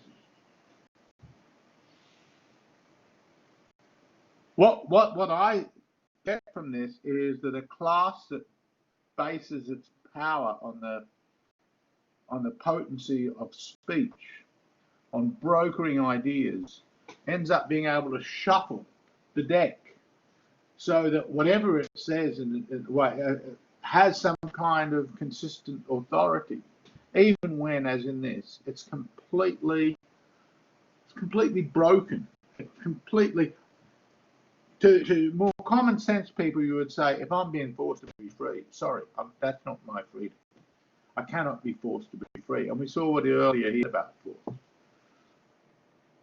Another thing in Rousseau is, and this is part of the deism of the time, becomes he's interested in civic religion, return to ancient thinking. That's something else Robespierre would take. I mentioned he was an admirer of ancient Sparta. He sees the lawgiver as necessary. He talks about Moses, and of course that's so this whole idea of the community being the basis of it, at some point, really, it's the law itself that is the all-important thing. We see this when we look at Immanuel Kant and his moral theory and theory of the state, which we won't do in this course, but I'm just mentioning it. Kant is far more distant than Rousseau. You could say Rousseau is a bit of a philosophical slob, compared to Kant. Kant is very rigorous, very consistent. And it's very clear in Kant that what matters above all is the constitutional principle, not the mechanism of arbitration. And Rousseau still thinks he doesn't need a mechanism of arbitration, but he realizes there's an unhappiness with that. So in a sense, the ideal would be someone like a Moses to come. And of course, just as is the new Adam, Rousseau is the new Moses. The other thing is too, in Rousseau, his ideal day, apart from when he's in Reveries of a Solitary Walker, you see someone there who just wants to be alone and commune with nature. He's like, in some ways, Rousseau is like an early Green environmentalist. So he just wants to be alone, communing with nature, doesn't want to have anything to do with horrible human beings. But then he turns himself into Citizen Jean-Jacques. And Citizen Jean-Jacques, the greatest way to spend your day is standing around under an oak tree talking about the collective good of the community. So politics becomes an end in itself. As for commercial activities, Jean-Jacques is very critical of that. And in fact, unlike Marx, Rousseau doesn't think collective production will be the most efficient, but he does think it will be the best in terms of fostering a collaborative spirit. He also proposes that any kind of luxury goods get highly taxed. So he's actually trying to preserve people from industrial development or protect people from industrial development. Here's the rub, though. Here's the rub. That what he ends up with is a kind of idealization of this small-scale communal life, which then gets replicated in socialist discourses. And you think, yeah, and that is the problem. This kind of utopian thinking is completely severed from all the past knowledge we have about collective groups and where warfare and conflict figure. But again, you see, if you've got the will, you can do it. It's just a question of being virtuous enough. And if we all sit around the tree talking about things, we'll all talk ourselves into being good people. We'll all be virtuous. You just think about what Machiavelli would think about that. Okay. So his sentimentality, collectivist thinking, hostility to the old regime. His rationalism makes him the most popular thinker amongst the revolutionary elite. I had mentioned, I'll just go through, just make sure that I've got everything. I've said everything I can about Rousseau. I'm going to go pretty rapidly then through nationalism, hopefully. Sovereignty is nothing less than the exercise of the general will. It can never be alienated, so your representative cannot and sovereign cannot be separated from each other. So the power may be transmitted, but not the will. So basically the people always, so to put it very bluntly, this is always a very radical democracy. This is a kind of democracy in which talk and narration and constant political engagement is the ideal. The problem with that is the economic cost of that, which doesn't concern Rousseau, by the way. But if people do decide to live like that, then how much else will get done? How much else will be produced? So it's kind of in keeping with this nostalgic. Rousseau, remember talking about the noble, Rousseauism is kind of built upon a nostalgia for a more simple, easier kind of life. And it's an attempt to, and it's very understandable. Again, it's pre the Industrial Revolution. There's a very understandable response. The only question is, how do you thrash out all the consequences of this? And at which point is this ultimately just a kind of fantasy? So Rousseau opposes the doctrine of the balance of powers, indivisibility of sovereignty. This will be very important in the French Revolution when the conflict becomes around those that ultimately are making Paris the center of the revolution and the Federalists. You remember in the United States, it's a federal system, but no one really thought that meant it wasn't free. In the French Revolution, to be a federalist meant to be an enemy of the people. Very Rousseauian. The general will is infallible. The will of all is when you pull together what everyone's interested in. The general will is when you eliminate private interest. So there's a kind of, as I said, innate rationalist harmony built into the ideal of the whole thing. I mentioned founder of modern totalitarian democracy. Why do its phrase is used? Because ultimately, whoever articulates what the general will is can be inflexible in foisting that upon people.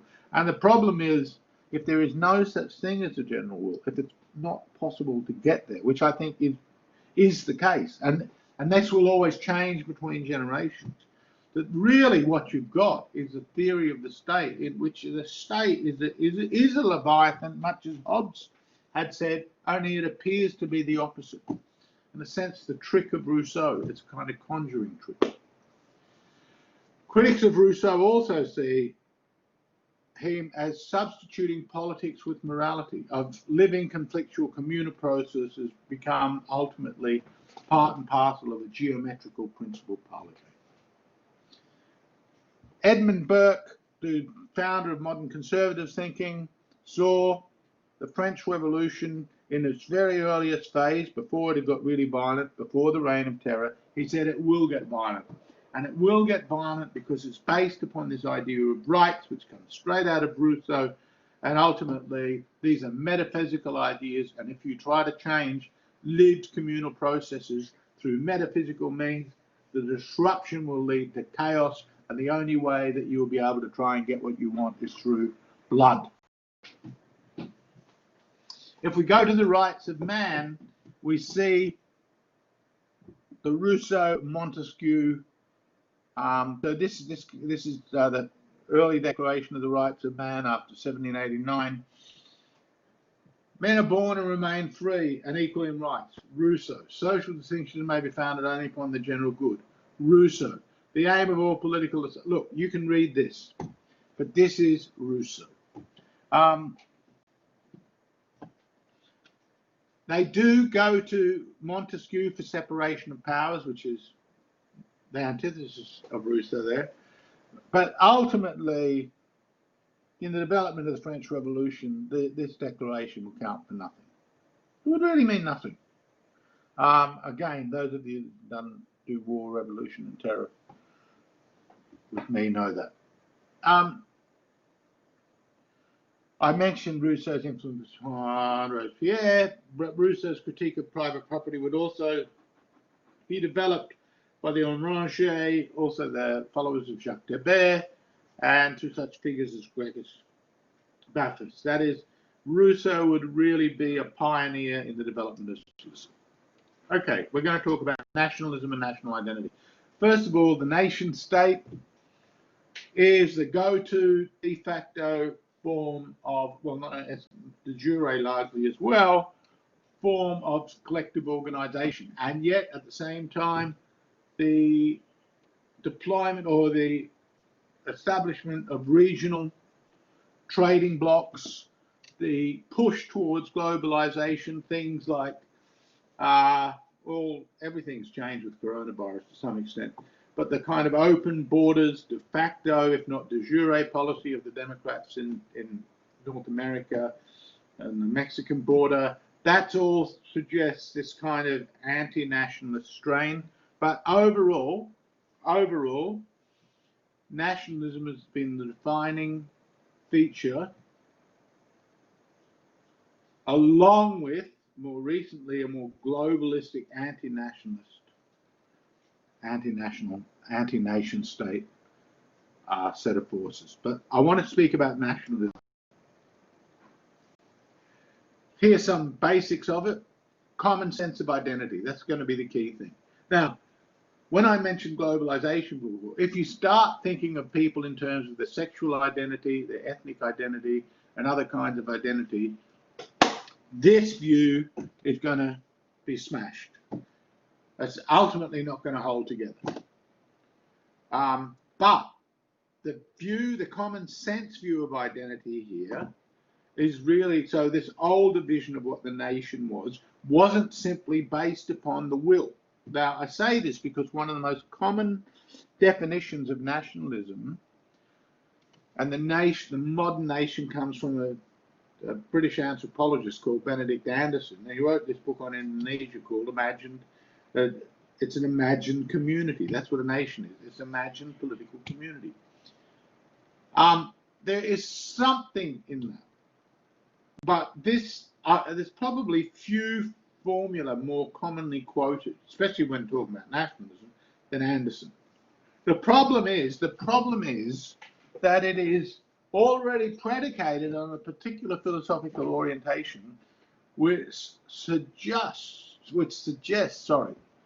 that history, wars, revolution, common suffering, common triumphs, marriages over time, that they aren't really that important. That it's what we want, what we will, that we just pick and choose our symbols if we think of, and things like, every country has its flag, its national anthem, they're picked, they're chosen.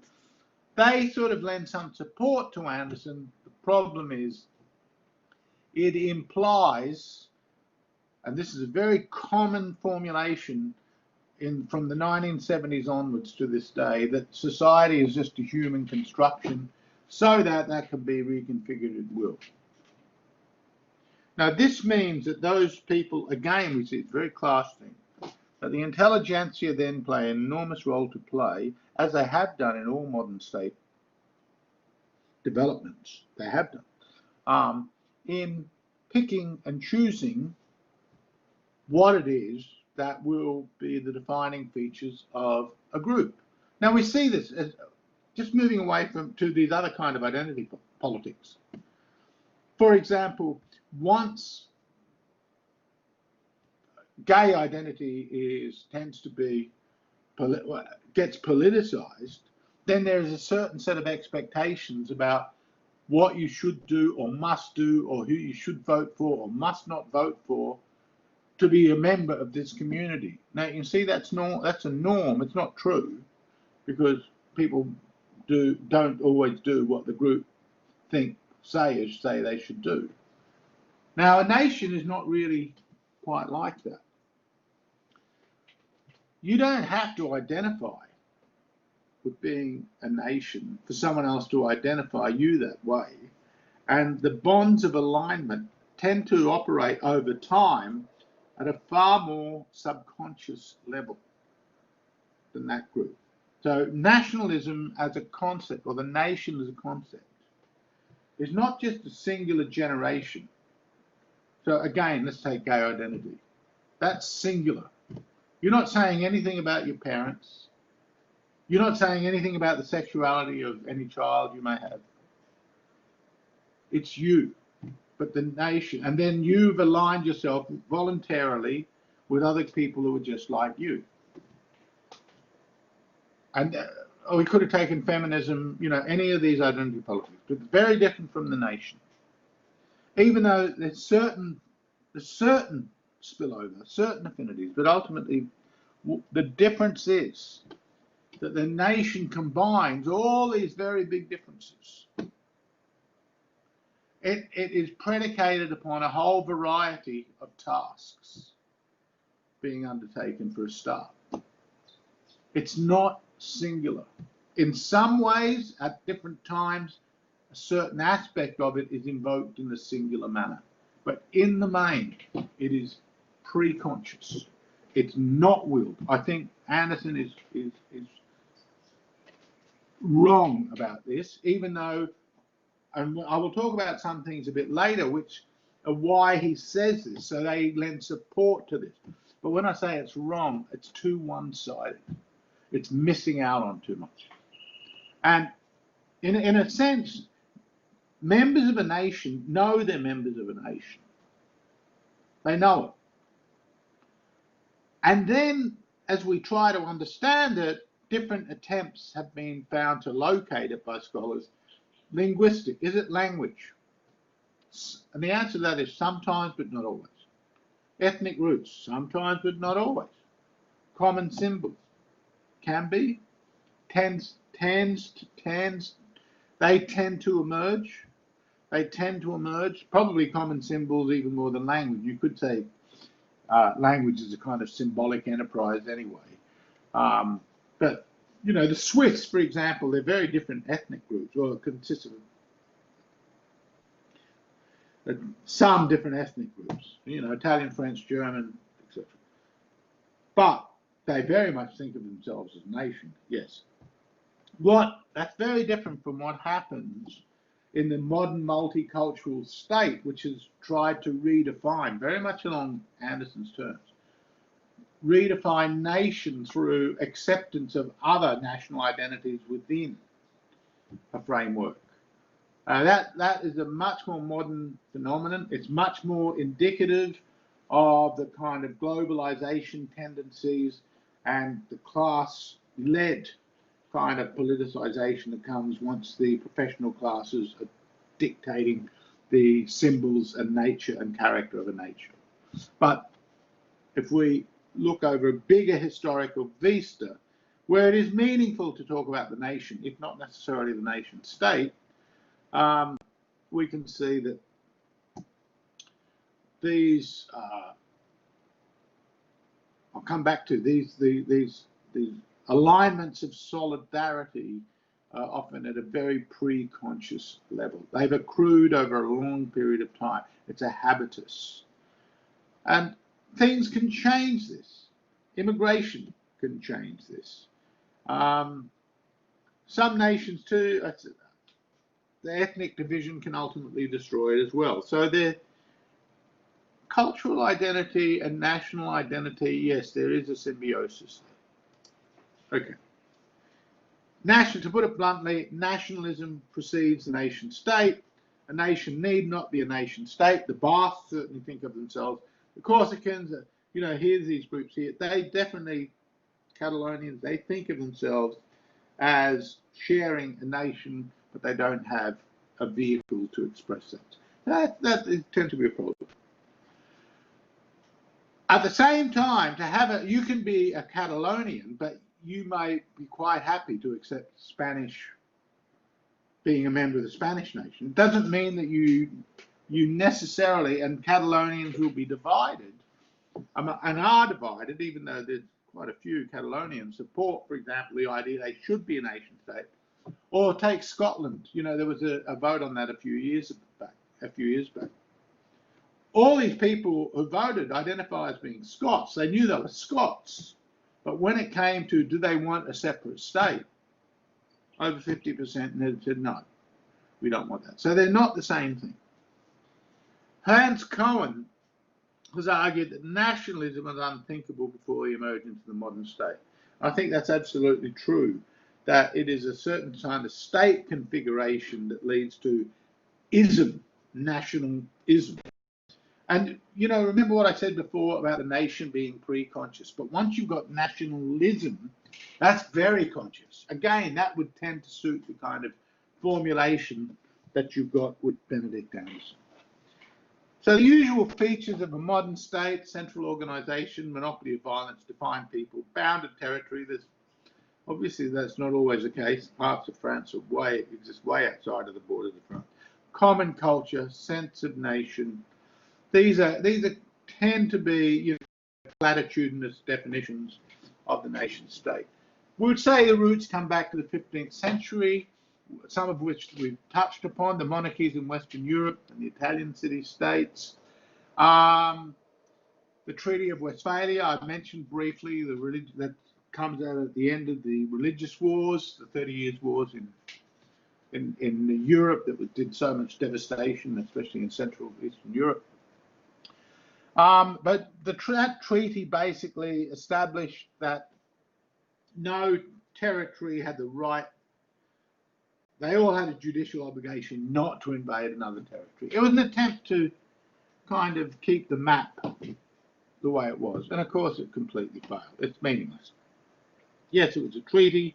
It does start to create the idea of a territorial unit having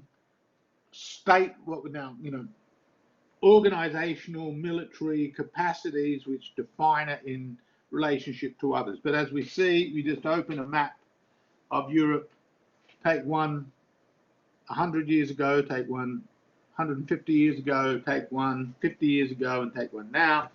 Look at it very closely and you see, wow, hell, they're really different. And they're really different because nation states are mobile beasts. And sometimes, as for example, after the First World War, the carving up of the Ottoman Empire just led to, and this is also true of large parts of Africa, you just carve up areas. The colonialists just carved up areas and said, this is this country, this is this country. It was convenient for these people doing it, but really, these were nation states that weren't really predicated upon nations.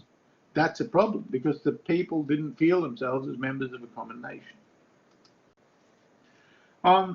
Another aspect that's very important, I'll just briefly mention this, is the amount of resources that went into the development of modern nation and modern nation. So that's a modernizing feature. And Colbert, Jean-Baptiste Colbert, is a very good example of that in France. And France was really pushing to use industrial developments, use science, use commerce to try and create. You can read this at your leisure, but scientific developments, the setting up of places where engineers are trained, universities. Again, these become all important features of the modernizing process, and they're part and parcel of modern nation building. And it's basically what we can see is a certain kind of alignment between commerce, education, industry, and other public goods. So the state is a driving force of modernity. Modernity is not just driven by the commercial, it is also driven by state enterprises. And in fact, there's a real dialectic between state and market. And I keep coming back to, and I'll repeat it again, that when people speak as if you don't need a market, which when you're talking on a certain scale, capitalism, and that something like socialism would solve all your problems, I'm sorry, that's just completely stupid, because socialism is nothing other than state-dictated direction of resources. Now, there's certain things that can do, and you can actually get rid of capitalism by doing it. You'll create a black market, but it won't be very efficient. It won't give you the kind of lifestyle that you're used to.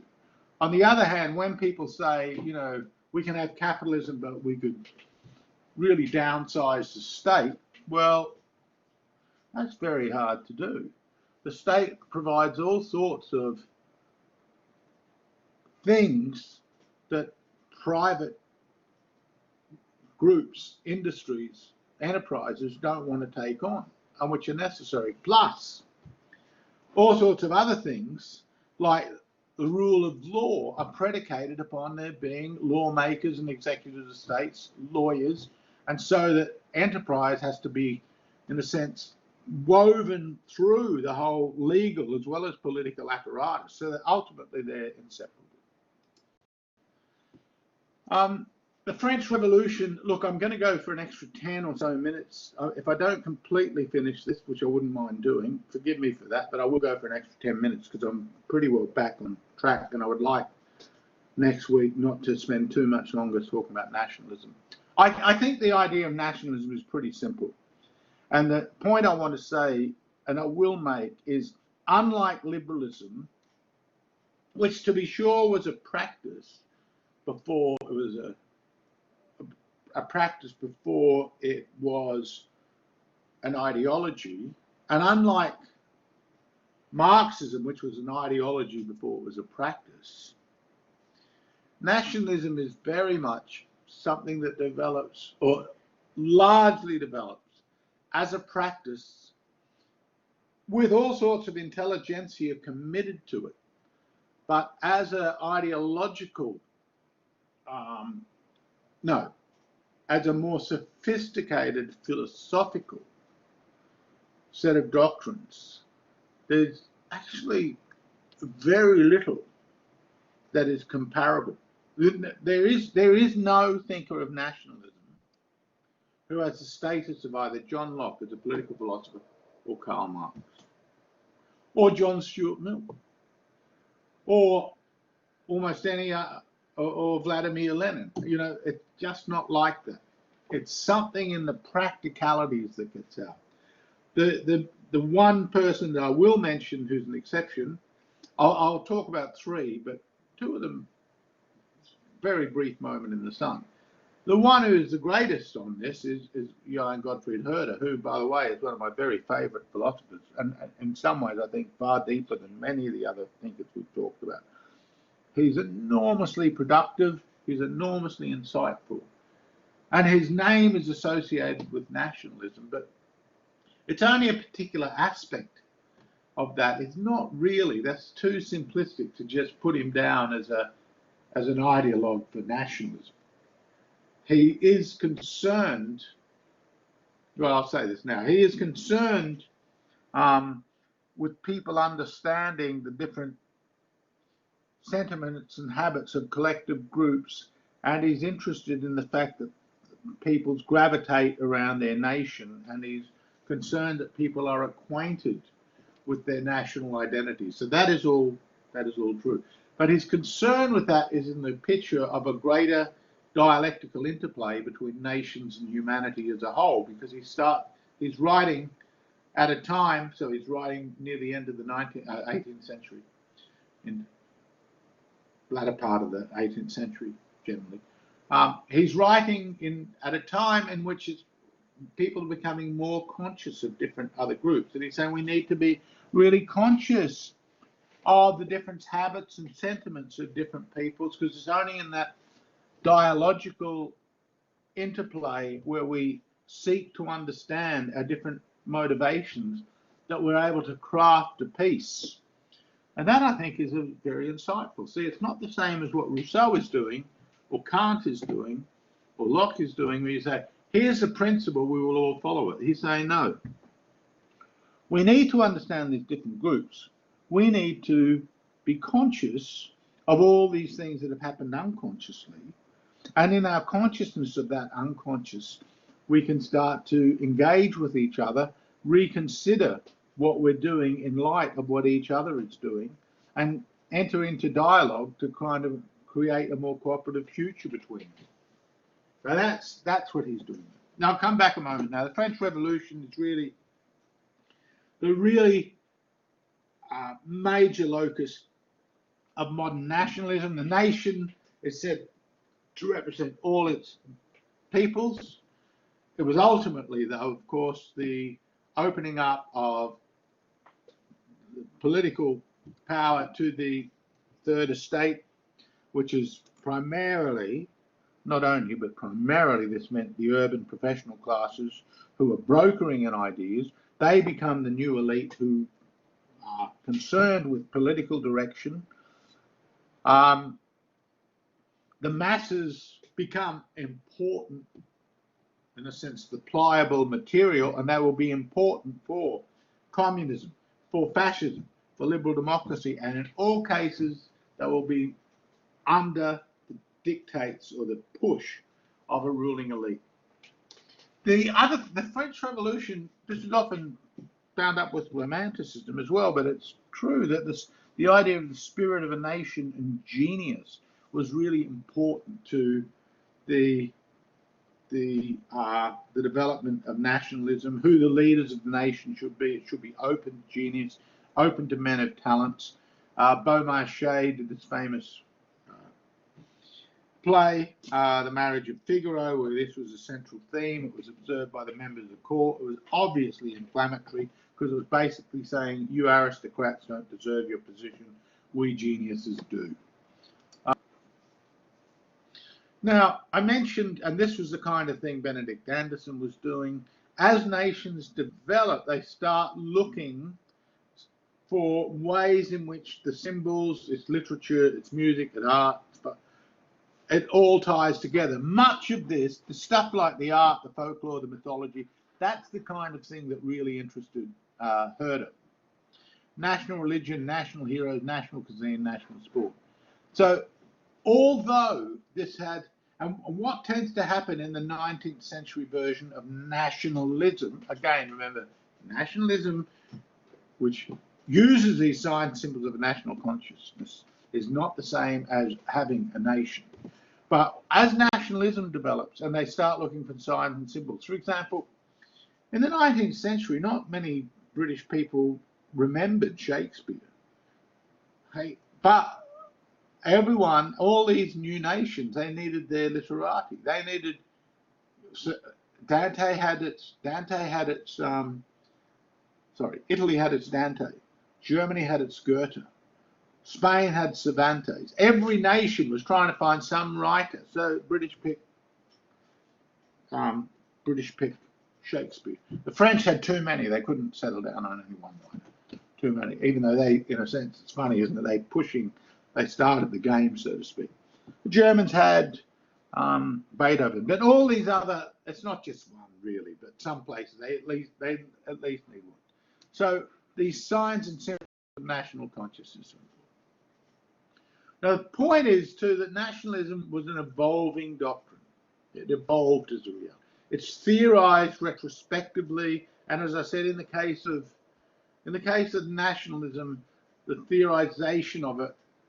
Well, here's the difference. In the case of liberalism, you're also dealing with a system of political economy. So naturally, it's going to advance more as the ideas about politics and economy start to advance. And as you start digging deeper and deeper into those ideas, you're going to have a whole set of new theorists. What tends to happen with nationalism is that once you're just basically wanting to get the nation. Once you've got it established, then theorizing is not so important. I mean, there's kind of exceptions to that. And you could say that the National Socialism and Italian fascism, they're an intensification of this, but they are such a distortion.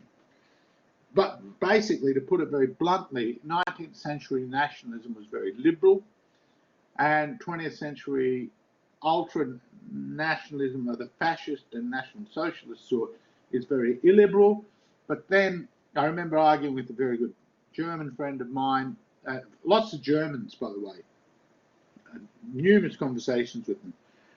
Nationalism was a bad thing. World War II showed that nationalism was a bad thing. And I remember saying, you know, Roland, very dear friend of mine, are you really telling me that Scottish nationalists think of themselves in any way, shape or form like the National Socialists did in Germany? And of course, not.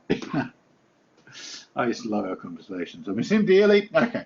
So, but that's interesting because in a way, members of the German nation, nationalism didn't come back with any kind of conscience at all to the Germans until it was either European Cup or World Cup game when Germany was playing Turkey. And there's so many Turks in Germany that was really, an attempt.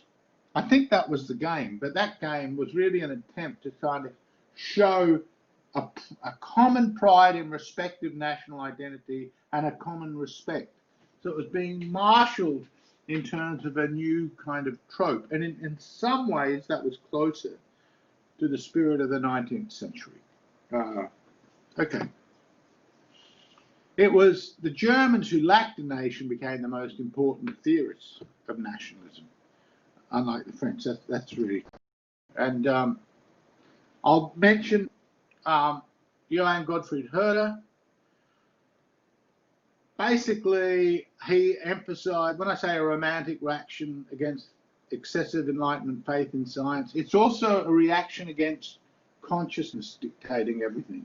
Herder is aware of the role of, deeply aware of, and focuses a lot of energy upon the role of sentiment, on the role of, what's the word I'm looking for?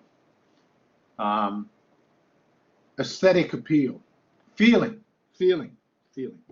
how something triggers us.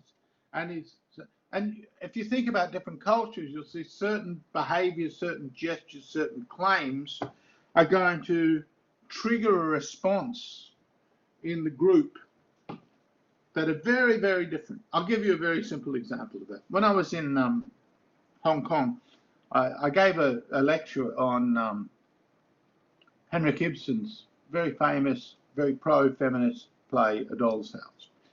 And basically in that play is about a woman discovering herself, deciding to go and find her way in the world, leaving her husband and her child, and she had also discovered that her husband had let her down. There's a big flop, big useless.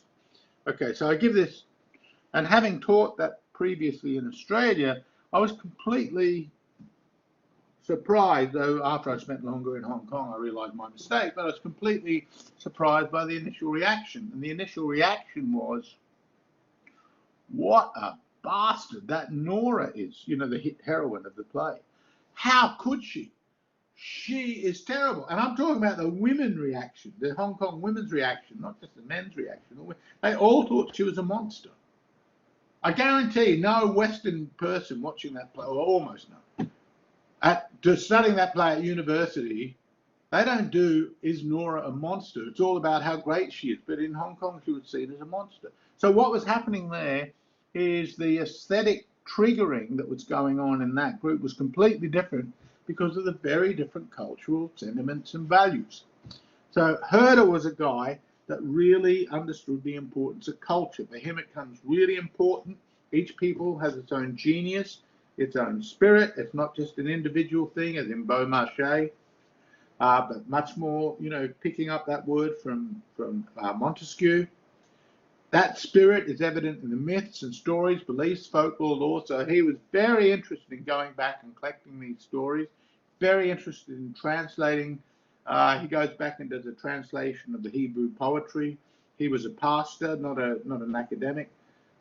It's probably just about maybe the best read man of his time that had ever lived. It's incredible. I find the amount of stuff that he wrote and the quality of it is just, Herder is really something else. Okay, Herder was, okay, I will end the lecture after I talk about Fichte, so just give me another 5 minutes.